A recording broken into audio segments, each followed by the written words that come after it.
রান্না করছি কাঁঠাল দিয়ে গরুর মাংস।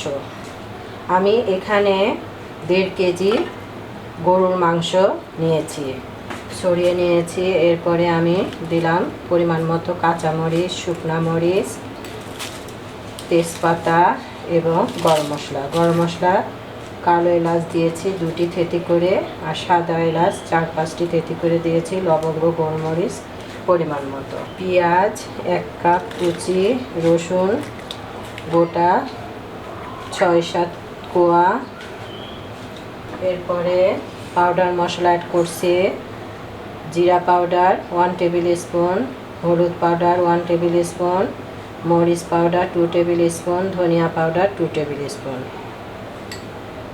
লবণ এখন 2 টেবিল স্পুন অ্যাড করলাম, পরে স্বাদ বুঝে অ্যাড করব। পেঁয়াজ পেস্ট 1.5 টেবিল স্পুন দিলাম,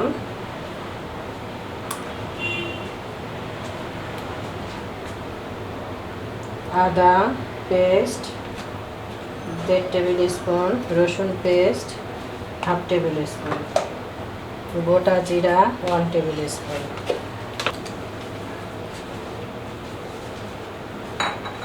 এরপরে আমি এই মাংসটা এই মশলার সাথে খুব ভালো করে মাখিয়ে মিশিয়ে দেব। এরকম করে খুব ভালো করে মাখিয়ে নেব। এই যে মাখানোর পরে আমার হাতে যে মশলা লেগে আছে, এই মানে মশলাটা ধোয়া, সামান্য পানি দিব, দিয়ে ঢাকা দিয়ে অপেক্ষা করব। কারণ সো ভিউয়ার্স, এই যে আমি আমার মাংসের পজিশন আপনাদের দেখিয়ে দেই। এই পর্যন্ত আমি কিন্তু কোনো পানি অ্যাড করিনি। মাংসের যে একটা নিজস্ব পানি থাকে সেটা বের হয়েছিল এবং সেটাও আমি শুকিয়ে এই যেরকম তেল বের করে নিয়েছি। এই পজিশনে আমি মাংসটাকে খুব ভালো করে কষিয়ে নেব। এরকম ভালো করে ভাজা ভাজা করে এই মাংসটাকে কষিয়ে এরকম তেল বের করে নিয়ে আমি এবার এতে সামান্য পানি অ্যাড করব।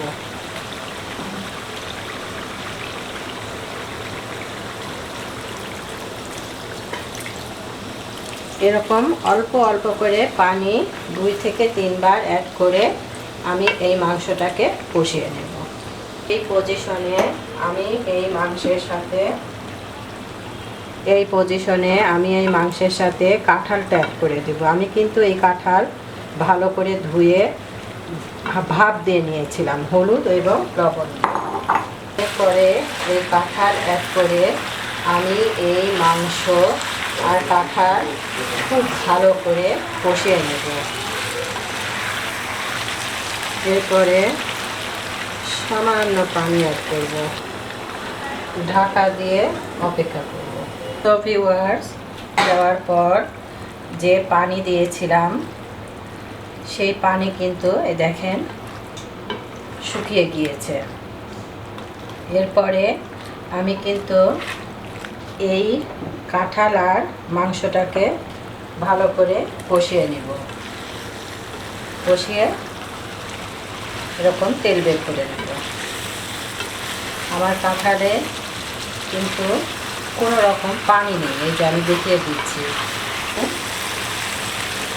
ছোলার ডালটা অ্যাড করে দেব। এটা খুব ভালো করে আমি এরকম ছোলার ডালের সাথে কাঁঠাল, ছোলার ডাল আর মাংসটা ভালো করে কয়েক মিনিট এরকম করে কষিয়ে তেল বের করে নেব।